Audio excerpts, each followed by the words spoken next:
द्वितीय खंड पहले खंड के चौथे मंत्र में परा और अपरा इन दो विद्याओं पर जानने योग्य बताया था। उनमें से अब इस खंड में अपरा विद्या का स्वरूप और फल बतलाकर परा विद्या की जिज्ञासा उत्पन्न की जाती है। ये सर्वथा सत्य है कि बुद्धिमान महर्षियों ने जिन उन्नति के साधन रूप यज्ञादि नाना प्रकार के कर्मों को वेद मंत्रों में पहले देखा था, वे कर्म ऋक यजुर और साम इन तीनों वेदों में बहुत प्रकार से विस्तार पूर्वक वर्णित है। गीता अध्याय 4 32वां श्लोक। अतः प्रधान रूप से वेदों की संख्या 3 ही मानी गई है। जहाँ जहाँ वेदत्रयी आदि नामों से ऋग्वेद, यजुर्वेद और सामवेद इन तीन का ही उल्लेख मिलता है, ऐसे स्थानों में चौथे अथर्ववेद को उक्त तीनों के अंतर्गत ही मानना चाहिए। अतः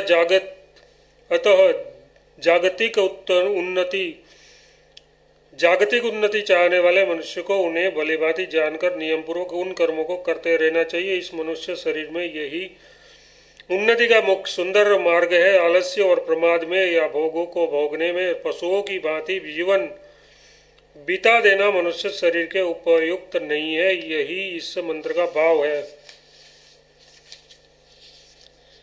अधिकारी मनुष्य को नित्य प्रति अग्निहोत्र करना चाहिए। जब देवताओं को भविष्य पहुंचाने वाले अग्निहोत्रों की वेदी में भलीभांति प्रज्वलित हो जाए, उनमें से लपटें निकलने लगे, उस समय आज्य भाग के स्थान को छोड़कर मध्य में आहुति डालनी चाहिए। इससे यह बात भी समझाई गई है कि जब तक अग्नि प्रदीप्त न हो, उनमें से लपटें न निकलने लगे, तब तक यह निकलकर शांत हो जाए, उस समय अग्नि में आहुति नहीं डालनी चाहिए। अग्नि को अच्छी तरह प्रज्वलित करके ही अग्निहोत्र करना चाहिए। नित्य अग्निहोत्र करने वाले मनुष्य को उनके साथ साथ और क्या क्या करना चाहिए, इस जिज्ञासा पर कहते हैं।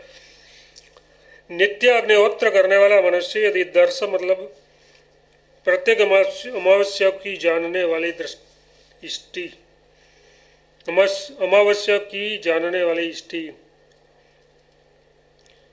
पौर्णमास्य यज्ञ नहीं करना या चातुर्मास्य यज्ञ नहीं करता अथवा शरद और वसंत ऋतुओं में की जाने वाली नवीन अन्न की इष्ट रूप अग्रहण यज्ञ नहीं करता, यदि उसकी यज्ञशाला में अतिथियों का विधिपूर्वक सत्कार नहीं किया जाता या वह नित्य अग्निहोत्र में ठीक समय पर और शास्त्र विधि के अनुसार हवन नहीं करता एवं बलि वैश्वदेव कर्म नहीं करता, तो उस अग्निहोत्र करने वाले मनुष्य के सातों लोकों को वह अंगहीन अग्निहोत्र नष्ट कर देता है। अर्थात उस यज्ञ के द्वारा उसे मिलने वाले जो पृथ्वी लोक से लोक लेकर सत्यलोक तक सातों लोकों में प्राप्त होने वह योग्य भोग है, उससे वह वर्जित रह जाता है। संबंध दूसरे मंत्र में यह बात कही गई थी कि जब अग्नि में लपटें निकलने लगे तब आहुति देनी चाहिए। अतः अब उन लपटों के प्रकार, भेद और नाम बताते हैं। काले रंग वाली कराली अति उग्र, जिनमें आग लग जाने का डर रहता है। मनोजवा मन की भांति अत्यंत चंचल, सुलोहिता, सुंदर लाली लिए हुए, सुदुम्न वर्णा,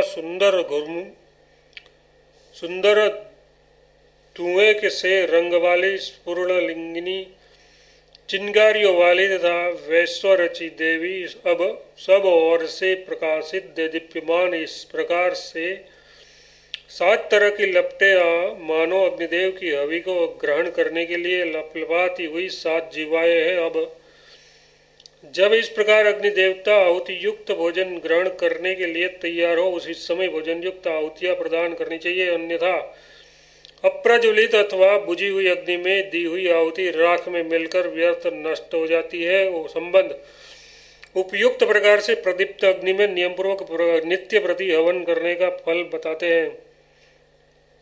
जो कोई भी साधक पूर्व मंत्र में बतलाई हुई 7 प्रकार की लपटों से युक्त भलीभांति प्रज्वलित अग्नि में ठीक समय पर शास्त्र विधि के अनुसार नित्य प्रति आहुति देखकर अग्निहोत्र करता है, उसे मरण काल में अपने साथ लेकर वे आहुतियां सूर्य के किरणें बनकर वहां पहुंचा देती है जहां देवताओं का एकमात्र स्वामी इंद्र निवास करता है। तात्पर्य है कि अग्निहोत्र स्वर्ग के सुखों की प्राप्ति का अमोघ उपाय है। संबंध किस प्रकार यह आहुतियां सूर्य किरणों द्वारा यजमान को इंद्रलोक में ले जाती है, ऐसी जिज्ञासा होने पर कहते हैं उस प्रदीप्त ज्वालाओं में दी हुई आहुतियां सूर्य की किरणों के रूप में परिणित होकर मरण काल में उस साधक के कहती है, आओ आओ, ये तुम्हारे शुभ कर्मों का फलस्वरूप ब्रह्मलोक यथार्थ भोग रूप सुखों को भोगने का स्थान स्वर्गलोक है। इस प्रकार की प्रिय वाणी बार बार कहती हुई आदर सत्कार पूर्वक उसे सूर्य की किरणों के मार्ग से ले जाकर स्वर्गलोक में पहुंचा देती है। यहाँ स्वर्ग को ब्रह्मलोक कहने का यह भाव मालूम होता है कि स्वर्ग के अधिपति इंद्र भी भगवान के ही अपर स्वरूप है, अतः प्रकरण से ब्रह्म ही है। संबंध अब सांसारिक भोगों में वैराग्य की और परम आनंद स्वरूप परमेश्वर को पाने की अभिलाषा उत्पन्न करने के लिए उपयुक्त स्वर्गलोक के साधन रूप यज्ञादि सकाम कर्मों और उनके फलस्वरूप लौकिक एवं पारलौकिक भोगों की तुच्छता बताते हैं। व्याख्या इस मंत्र में यज्ञ को नौका का रूप दिया गया है और उनकी संख्या 18 बताई गई है। इससे अनुमान होता है कि नित्य दर्श, पौर्णमास, चातुर्मास आदि भेदों से यज्ञ के 18 प्रधान भेद होते हैं। कहना यह है कि जिनमें उपासना रहित सकाम कर्मों का वर्णन है, ऐसे ये यज्ञ रूप 18 नौकाएं हैं जो कि दृढ़ नहीं है।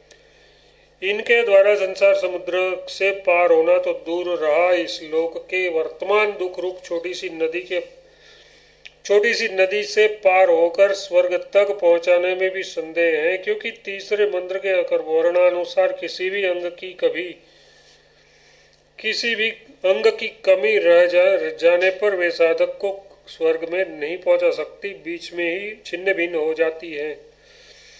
इसलिए यह अदृढ़ अर्थात अस्थिर है। इस रहस्य को न समझकर जो मूर्ख लोग इस सकाम कर्मों को ही कल्याण का उपाय समझकर करते हैं, इनके ही फल को परम सुख मानकर उसकी प्रशंसा करते रहते हैं, उन्हें निस्संदेह बार बार वृद्धावस्था और मरण के दुख भोगने पड़ते हैं।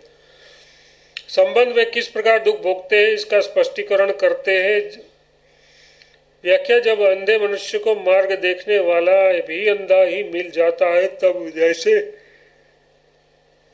जैसे वह अपने अभीष्ट स्थान पर नहीं पहुंच पाता, बीच में ही ठोकरें खाता भटकता है और कांटे कंकड़ों से विंध कर या गहरे गड्ढे आदि में गिरकर अथवा किसी चट्टान, दीवार और पशु आदि से टकराकर नाना प्रकार के कष्ट भोगता है, वैसे ही उस मूर्ख को भी पशु पक्षी कीट पतंग आदि विविध दुखपूर्वक योनियों में एवं नरकादि में प्रवेश करके अनंत जन्मों तक अनंत यंत्रणाओं का भोग करना पड़ता है। जो अपने आप को ही बुद्धिमान और विद्वान समझते हैं, विद्या बुद्धि के मिथ्याभिमान में शास्त्रों और महापुरुषों के वचनों की कुछ भी परवाह न करके उनकी अवहेलना करते हैं और प्रत्यक्ष सुखरूप प्रतीत होने वाले भोगों का भोग करने में तथा उसके उपायभूत अविद्यामय सकाम कर्मों में ही निरंतर संलग्न रहकर मनुष्य जीवन का अमूल्य समय व्यर्थ नष्ट करते रहते हैं। संबंध में लोग बारंबार दुखों में पड़कर भी चेतते क्यों नहीं, कल्याण के लिए चेष्टा क्यों नहीं करते, इस जिज्ञासा पर कहते हैं पूर्व मंत्र में कहे हुए प्रकार से जो इस लोक और परलोक में भोगों की प्राप्ति के लिए सांसारिक उन्नति के साधन रूप नाना प्रकार के सकाम कर्मों में ही बहुत प्रकार से लगे रहते हैं, वे अविद्या में निमग्न अज्ञानी मनुष्य समझते हैं कि हमने अपने कर्तव्य का पालन कर लिया। उस सांसारिक कर्मों में लगे हुए मनुष्यों की भोगों में अत्यंत आसक्ति होती है। इस कारण वे सांसारिक उन्नति के सिवा कल्याण की ओर दृष्टि नहीं डालते उन्हें इस बात का पता ही नहीं रहता कि परमानंद के समुद्र और कोई परमात्मा है और मनुष्य उन्हें पा सकता है, इसलिए वे उस परमेश्वर की प्राप्ति के लिए चेष्टा न करके वारंवार दुखी होता है और पुण्य कर्मों का फल पूरा होने पर वे स्वर्गादि लोकों में से नीचे गिर जाता है। संबंध ऊपर कही हुई बात को ही और भी स्पष्ट करते हैं। वे अतिशय मूर्ख लोग, भोग सक्त मनुष्य इष्ट और पूर्त को यथार्थ वेद और स्मृति आदि शास्त्रों में सांसारिक सुखों की प्राप्ति के लिए जितने भी साधन बताए हैं उन्हीं को स्वर्ग सर्वश्रेष्ठ बतलाकर कल्याण करते हैं, सर्वश्रेष्ठ कल्याण साधन मानते हैं। इसलिए उससे भिन्न यथार्थ परलोक का भजन, ध्यान और निष्काम भाव से कर्तव्य पालन करना एवं परम पुरुष परमात्मा को जानने के लिए तीव्र जिज्ञासा पूर्वक चेष्टा करना आदि जितने भी परम कल्याण के साधन है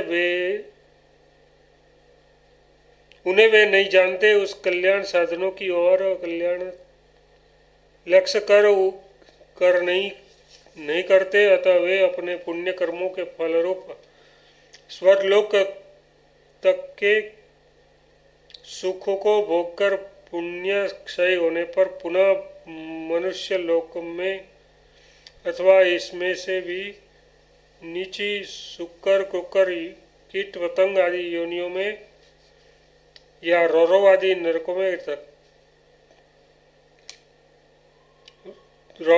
नरकों में चले जाते हैं। गीता अध्याय 9:20 श्लोक।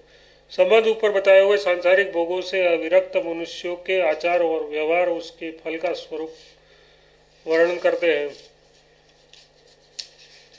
उपयुक्त भोगासक्त मनुष्यों से जो सर्वथा भिन्न है, मनुष्य शरीर का महत्व समझ लेने के कारण जिनके अंतःकरण में परमात्मा का तत्व जागने की और परमेश्वर को प्राप्त करने की इच्छा जग उठी है, वे चाहे वन में निवास करने वाले वानप्रस्थ हो, शांत स्वभाव वाले विद्वान सदाचारी गृहस्थ हो या भिक्षा से निर्वाह करने वाले ब्रह्मचारी अथवा सन्यासी हो, वे तो निरंतर जप और श्रद्धा का ही सेवन किया करते हैं। यथार्थ अपने अपने वर्ण, आश्रम तथा परिस्थिति के अनुसार जिस समय जो कर्तव्य होता है उसका शास्त्र की आज्ञा के अनुसार बिना किसी प्रकार की कामना के पालन करते रहते हैं और संयम पूर्वक सम दमादि साधनों में संपन्न होकर मनुष्यों से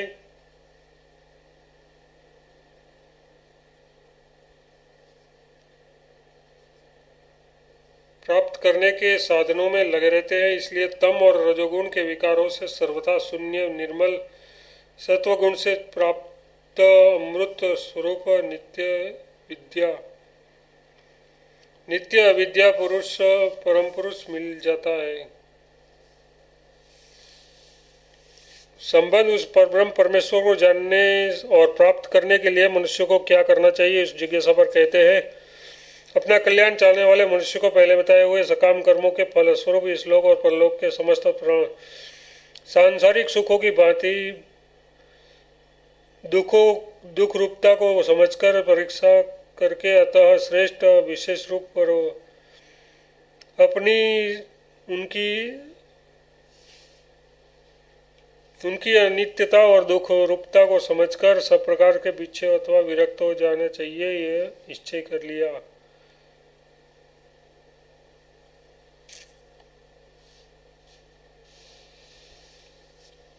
ये निश्चय कर लिया चाहते कि कर्तापन के अभिमान पूर्वक सकाम भाव से किए जाने वाले कर्म अनित्य फल को देने वाला तथा स्वयं भी अनित्य है, अतः जो सर्वथा अकृत है, यथार्थ क्रिया साध्य नहीं है, ऐसे नित्य परमेश्वर की प्राप्ति वे नहीं कर सकते। ये सोचकर कि जिस जिज्ञासु को परमात्मा का वास्तविक तत्वज्ञान प्राप्त करने के लिए हाथ में समिधा लेकर श्रद्धा और विश्राम के साथ ऐसे सद्गुरु की शरण में जाना चाहिए जो वेदों के रहस्य को जान सके।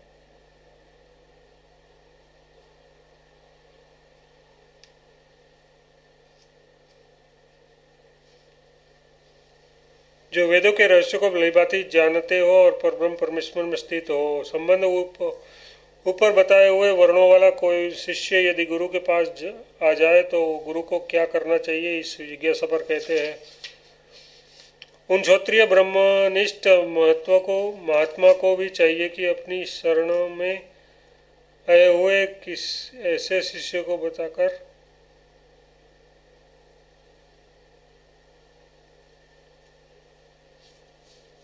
शिष्य को जिसका चित्त पूर्णता शांत नित्य हो चुका हो, सांसारिक भोगों में सर्वथा विराग्य हो जाने के कारण जिसके चित्त में किसी प्रकार की चिंता, व्याकुलता या विकार नहीं रह जाते हो,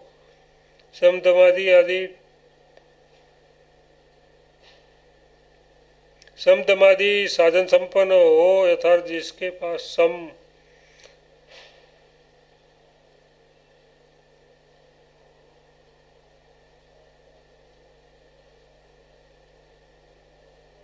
समदमादि साधन संपन्न हो, अर्थात जिसके अपने मन बुद्धि और इंद्रियों को भलीभांति वश में कर लिया हो, उस ब्रह्म विद्या का तत्व विवेचन पूर्वक भलीभांति समझकर उपदेश करे, जिससे वह शिष्य नित्य अविनाशी परब्रह्म पुरुषोत्तम का ज्ञान प्राप्त कर सके। द्वितीय खंड समाप्त। प्रथम मुंडक समाप्त।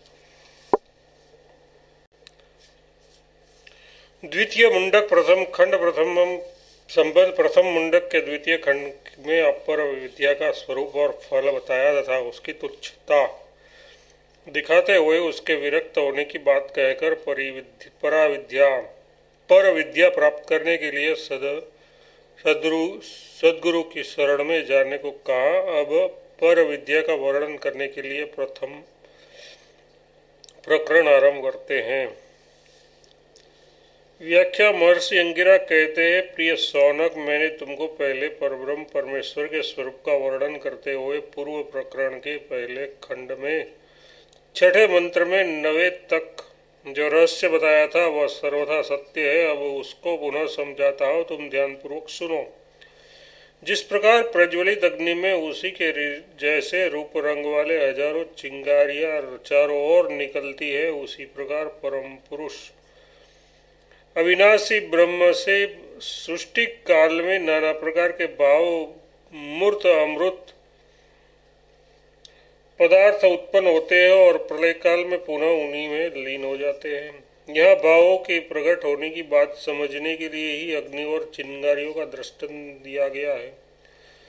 उनके विलीन होने की बात दृष्टांत से स्पष्ट नहीं होती। संबंध जिन परब्रह्म अविनाशी पुरुषोत्तम से ये जगत उत्पन्न होकर पुनः उन्हीं में विलीन हो जाता है, वे स्वयं कैसे है, इस जिज्ञासा पर कहते हैं। वे दिव्य पुरुष परमात्मा निस्संदेह आकार रहित और संबंध जगत के बाहर एवं भीतर भी परिपूर्ण है, जो वे जन्म आदि विकारों से रहित सर्वथा विशुद्ध है, क्योंकि उनके न तो प्राण है, न इंद्रिया है और न मणि है। वे इन सब के बिना ही सब कुछ करने में समर्थ है, इसलिए वे सर्वशक्तिमान परमेश्वर अविनाशी जीवात्मा से अत्यंत श्रेष्ठ सर्वथा उत्तम है। संबंध उपयुक्त लक्षणों वाले निराकार परमेश्वर से ये साकार जगत किस प्रकार उत्पन्न हो जाता है, इस जिज्ञासा पर उनकी सर्वशक्तिमता का वर्णन करते हैं। यद्यपि वे परब्रह्म पुरुषोत्तम निराकार और मन इंद्रिय आदि करण समुदाय से सर्वथा रहित है, तथापि सब कुछ करने में समर्थ है। इन सर्वशक्तिमान परब्रह्म पुरुषोत्तम से ही सृष्टिकाल में प्राण, मन, अंतःकरण और संपूर्ण इंद्रियों तथा आकाश, वायु, तेज, जल और संपूर्ण इंद्रियों प्राणियों का धारण करने वाली पृथ्वी, ये पांचों महाभूत सबके सब उत्पन्न होते हैं। संबंध इस प्रकार संक्षेप में परमेश्वर से सूक्ष्म तत्वों की उत्पत्ति का प्रकार बतलाकर अब इस जगत में भगवान का विराट रूप देखने का प्रकार बताते हैं। दूसरे मंत्र में जिस परमेश्वर के निराकार स्वरूप का वर्णन किया गया है, वही उन्हीं परब्रह्म का ये प्रत्यक्ष दिखाई देने वाला जगत विराट रूप है। इन विराट स्वरूप परमेश्वर का अग्नि यथार्थ दुलोक ही मानो मस्तक है, चंद्रमा और सूर्य दोनों नेत्र है, समस्त दिशाएं कान है, नाना छंद और रुचाओं के रूप में विस्तृत चारों वेद वाणी है, वायु प्राण है, संपूर्ण चराचर जगत हृदय है, पृथ्वी मानव उनके पैर हैं। यही परब्रह्म परमेश्वर समस्त प्राणियों के अंतर्यामी परमात्मा है। संबंध उन परमात्मा से इस चराचर जगत की उत्पत्ति किस क्रम से होती है, इस जिज्ञासा पर प्रकरण से जगत की उत्पत्ति का क्रम बताते हैं। जब जब परमेश्वर से ये जगत उत्पन्न होता है तब तब सदैव एक प्रकार से ही होता है, ऐसा नियम नहीं है। वे जब जैसा संकल्प करते हैं उसी प्रकार उसी क्रम से जगत उत्पन्न हो जाता है। इसी भाव को प्रकट करने के लिए यहाँ प्रकरण से सृष्टि की उत्पत्ति बताई गई है। मंत्र का सारांश यह है कि परब्रह्म पुरुषोत्तम से सर्वप्रथम तो उसकी अचिंत्य शक्ति का एक अंश अद्भुत अग्नि तत्व उत्पन्न हुआ, जिसकी समिधा मतलब ईंधन सूर्य है, यथार्थ जो सूर्य बिंब के रूप में प्रकाशित प्रज्वलित रहती है। अग्नि से चंद्रमा, चंद्रमा उत्पन्न हुआ, चंद्रमा से सूर्य की रश्मियों में सूक्ष्म रूप से स्थित जल में कुछ शीतलता आ जाने के कारण मेघ उत्पन्न हुए। मेघों से वर्षा द्वारा पृथ्वी में नाना प्रकार की औषधियाँ उत्पन्न हुई। उन औषधियों के भक्षण से उत्पन्न हुए वीर्य को जब पुरुष अपनी जाति की स्त्री में सिंचन करता है तब उससे संतान उत्पन्न होती है। इस प्रकार परम पुरुष परमेश्वर से नाना प्रकार के चराचर प्राणी उत्पन्न हुए हैं। संबंध इस प्रकार समस्त प्राणियों की उत्पत्ति का क्रम बतलाकर अब ये बात बताई जाती है कि उन सब की रक्षा के लिए किए जाने वाले यज्ञादि या उनके साधन और फल भी उन्हीं परमेश्वर से प्रकट होते हैं। उन परमेश्वर से ऋग्वेद की ऋचाएं, सामवेद के मंत्र और यजुर्वेद की श्रुतियाँ एवं यज्ञादि कर्मों की दीक्षा, सब प्रकार के यज्ञ और क्रतु, उनमें ही दी जाने वाली दक्षिणाएं, उनमें जिसमें वे किए जाते हैं वह संवत्सर रूप काल, उनको करने का अधिकारी यजमान, उनके फलस्वरूप वे सब लोग जहाँ चंद्रमा और सूर्य प्रकाश फैलाते हैं, ये सब उत्पन्न हुए हैं। संबंध अब देवादि समस्त प्राणियों के भेद और सब प्रकार के चराचर भी उन्हीं ब्रह्म से उत्पन्न हुए हैं, ये बताते हैं। उन परब्रह्म परमेश्वर से ही वसु, रुद्र आदि अनेक भेदों वाले देवता लोग उत्पन्न हुए हैं। उन्हीं से साध्य गण, नाना प्रकार के मनुष्य, विभिन्न जातियों के पशु, विविध भांति के पक्षी और अन्य सब प्राणी उत्पन्न हुए हैं। सबके जीवन रूप प्राण और उपान तथा सब प्राणियों के आहार रूप धान, जौ आदि अनेक प्रकार के अन्न भी उन्हीं से उत्पन्न हुए हैं। उन्हीं से तप, श्रद्धा, सत्य और ब्रह्मचर्य प्रकट हुए हैं तथा यज्ञादि कर्म उन्हीं करने की विधि भी उन परमेश्वर से ही प्रकट हुई है। तात्पर्य है कि सब कुछ उन्हीं से उत्पन्न हुआ है, वे ही सबके परम कारण है। उन्हीं परमेश्वर से सात प्राण यथार्थ, जिनमें विषयों को प्रकाशित करने की विशेष शक्ति है, ऐसी सात इंद्रिया, कान, त्वचा, नेत्र, रसना और प्राण तथा वाणी एवं मन तथा मन सहित इंद्रियों की सुनना, स्पर्श करना, देखना, स्वाद लेना, सूंघना, बोलना और मनन करना, इस प्रकार सात वृत्तियाँ यथार्थ विषय ग्रहण करने वाली शक्तियाँ, उन इंद्रियों के विषय रूप सात समिधाएं, सात प्रकार का हवन यथार्थ बाह्य विषय रूप समिधाओं का इंद्रिय रूप अग्नियों में निक्षेप रूप क्रिया और इन इंद्रियों के वास स्थान रूप सात लोक, जिनमें रहकर ये इंद्रिय रूप सात प्राण अपना अपना कार्य करते हैं। निद्रा के समय मन के साथ एक होकर हृदय रूप गुफा में शयन करने वाले ये सात के समुदाय परमेश्वर के द्वारा ही समस्त प्राणियों के स्थापित किए हुए हैं। संबंध इस प्रकार आध्यात्मिक वस्तुओं की उत्पत्ति और स्थिति परमेश्वर से बतलाकर अब बाह्य जगत की उत्पत्ति भी उन्हीं से बताते हुए प्रकरण का उपसंहार करते हैं। व्याख्या, उन्हीं परमेश्वर से समस्त समुद्र और जब पर्वत उत्पन्न हुए हैं, उन्हीं से निकलकर अनेक आकार वाली नदियाँ बह रही है। उन्हीं से समस्त औषधियाँ और वह रस भी उत्पन्न हुआ है, जिससे पुष्ट हुए शरीरों में वे सबके अंतरात्मा परमेश्वर उन सब प्राणियों की आत्मा के सहित उनके हृदय में रहते हैं। संबंध, उन परमेश्वर से सबकी उत्पत्ति होने के कारण सब उन्हीं का स्वरूप है, ये कहकर उनको जानने का फल बताते हुए इस खंड की समाप्ति करते हैं। तप यथार्थ संयम रूप साधन, कर्म यथार्थ बाह्य साधनों द्वारा किए जाने वाले कृत्य तथा परम अमृत ब्रह्म, ये सब कुछ परम पुरुष पुरुषोत्तम ही है। प्रिय सौनक, हृदय रूप गुफा में छिपी हुई उन अंतर्यामी परमेश्वर को जो जान लेता है वह इस मनुष्य शरीर में ही अविद्या जनित अंतःकरण की गांठ का भेदन कर देता है। यथार्थ सब प्रकार के संशय और भ्रम से रहित होकर परब्रह्म पुरुषोत्तम को प्राप्त हो जाता है। प्रथम खंड समाप्त। द्वितीय खंड।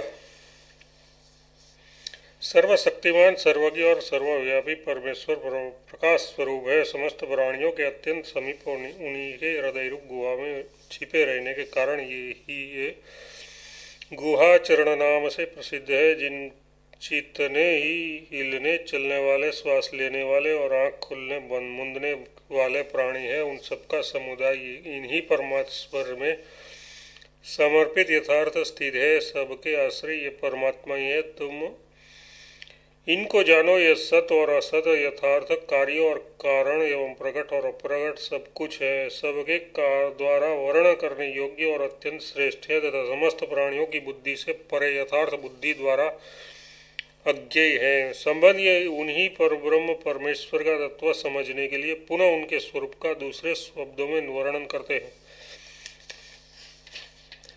जो परब्रह्म परमेश्वर अतिशय दीप्यमान प्रकाश स्वरूप है, जो सूक्ष्मों से भी अतिशय सूक्ष्म है, जिनमें समस्त लोक और उन सब लोकों में रहने वाले समस्त प्राणी स्थित है। यथार्थ ये सब जिनके आश्रित है वे ही परम अक्षर ब्रह्म है, वे ही सबके जीवन दाता प्राण है, वे ही सबकी वाणी और मन यथार्थ समस्त जगत के इंद्रिय और अंतःकरण रूप में प्रकट है, वे ही परम सत्य और अमृत अविनाशी तत्व है।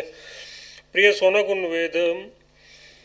उस वेदने योग्य लक्ष्य को तू वेद यथार्थ आगे बताए जाने वाले प्रकार से साधन करके उसमें तन्मय हो जा। संबंध लक्ष्य को वेदने के लिए धनुष और बाण चाहिए, अतः इस स्वरूपक की पूर्णता के लिए सारी सामग्री का वर्णन करते हैं। जिस प्रकार किसी बाण को लक्ष्य पर छोड़ने से पहले उसकी नोक को स्थान पर धरकर तेज किया जाता है, उस पर चढ़े हुए मोर्चे आदि को दूर करके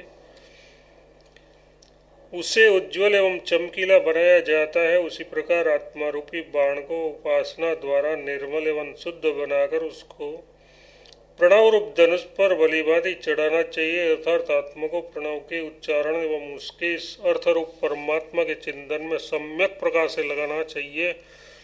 उसके अनंतर जैसे धनुष को पूरी शक्ति से खींचकर बाण को लक्ष्य पर छोड़ा जाता है, जिससे वह पूरी तरह से लक्ष्य को वेध सके, उसी प्रकार यहाँ भावपूर्वक चित्त से ओंकार का अधिक से अधिक लंबा उच्चारण एवं उसके अर्थ का प्रगाढ़ एवं सुदीर्घ काल तक चिंतन करने के लिए कहा गया है, जिससे आत्मा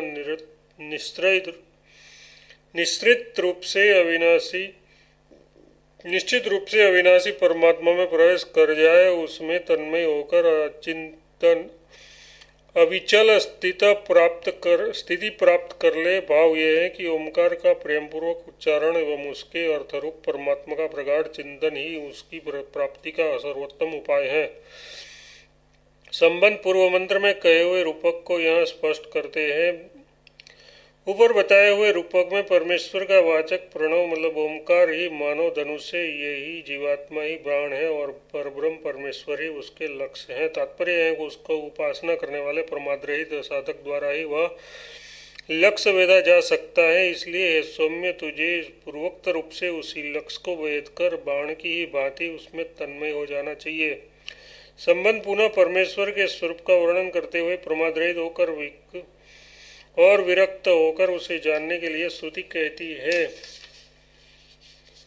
जिन परब्रह्म परमात्मा में स्वर्ग पृथ्वी तथा उनके बीच का संपूर्ण आकाश एवं समस्त प्राण और इंद्रियों के सहित मन बुद्धि रूप अंतकरण सबसे सब ओतप्रोत है, उन्हीं एक सर्वात्मा परमेश्वर को तुम पूर्वोक्त उपाय के द्वारा जानो।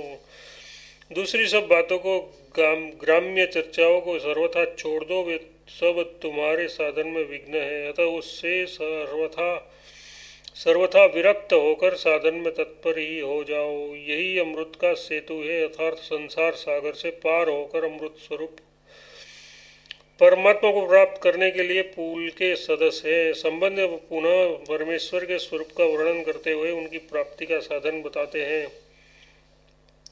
जिस प्रकार रथ के पहिए के केंद्र में अरे लगे रहते हैं, उसी प्रकार शरीर की समस्त नाड़ियां जिस हृदय देश में एकत्र स्थित है, उसी हृदय में नाना प्रकार से प्रकट होने वाले परब्रह्म परमात्मा अंतर्यामी रूप से रहते हैं। इन सबके आत्मा पुरुषोत्तम का ओम इस नाम के उच्चारण के साथ साथ निरंतर ध्यान करते रहो। इस प्रकार परमात्मा के ओम इस नाम का जप और उसके अर्थभूत परमात्मा का ध्यान करते रहने से तुम उन परमात्मा को प्राप्त करने में समर्थ हो जाओगे, जो अज्ञान रूप अंधकार से सर्वथा अतीत और संसार समुद्र के दूसरे पार है। तुम्हारा कल्याण हो। इस प्रकार आचार्य उपयुक्त विधि से साधन करने वाले शिष्यों को आशीर्वाद देते हैं। संबंध पुनः परमेश्वर के स्वरूप का ही वर्णन करते हैं। जो परब्रह्म परमेश्वर सर्वज्ञ सर्वदा जानने वाले और सब ओर से सबको भलीभांति जानने वाले हैं, अर्थात जिनकी शक्ति ज्ञान शक्ति देश काल से बाधित नहीं है, जिनकी ये अंतर्य आश्चर्यमय महिमा जगत में प्रकट है, वे सबके आत्मा परमेश्वर परम व्योम नाम से प्रसिद्ध दिव्य आकाश रूप ब्रह्मलोक में स्वरूप से स्थित है। संपूर्ण प्राणियों के प्राण और शरीर का नियमन करने वाले ये परमेश्वर मन में व्याप्त होने के कारण मनोमय कहलाते हैं और सब प्राणियों के हृदय कमल का आश्रय लेकर अन्नमयी स्थूल शरीर में प्रविष्ट है। बुद्धिमान मनुष्य विज्ञान द्वारा उन परब्रह्म को भलीभांति प्रत्यक्ष कर लेते हैं, जो आनंदमयी अविनाशी रूप से सर्वत्र प्रकाशित है। संबंध परमात्मा के ज्ञान का फल बताते हैं। कार्य और कारण रूप स्वरूप उन पर परात्पर परब्रह्म पुरुषोत्तम को तत्व से जान लेने पर इस जीव के हृदय की अविद्या रूप वह गांठ खुल जाती है, जिसके कारण इसने इस जड़ शरीर को ही अपना स्वरूप मान रखा है। इतना ही नहीं, इसके समस्त संशय सर्वदा कट जाते हैं और समस्त शुभाशुभ कर्म नष्ट हो जाते हैं, अर्थात ये जीव सब बंधनों से सर्वथा मुक्त होकर परमानंद स्वरूप परमेश्वर को प्राप्त हो जाता है। संबंध उन परब्रह्म के स्थान स्वरूप और उनकी महिमा का वर्णन करते हैं। वे निर्मल निर्विकार और अवयव रहित अखंड परमात्मा प्रकाशमय परमधाम में विराजमान है। वे सर्वथा विशुद्ध और समस्त प्रकाशयुक्त पदार्थों के भी प्रकाशक है तथा उन्हें आत्मज्ञानी महात्मा जन ही जानते हैं।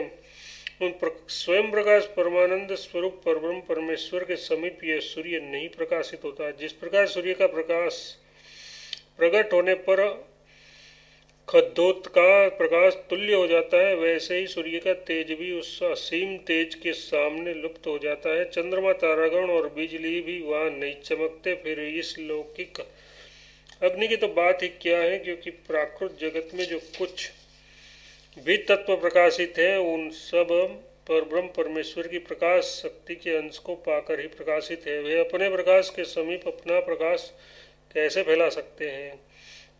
सारांश यह है कि संपूर्ण जगत उन जगतात्मा पुरुषोत्तम के प्रकाश से अथवा उस प्रकाश के एक शुद्रतम अंश से प्रकाशित हो रहा है।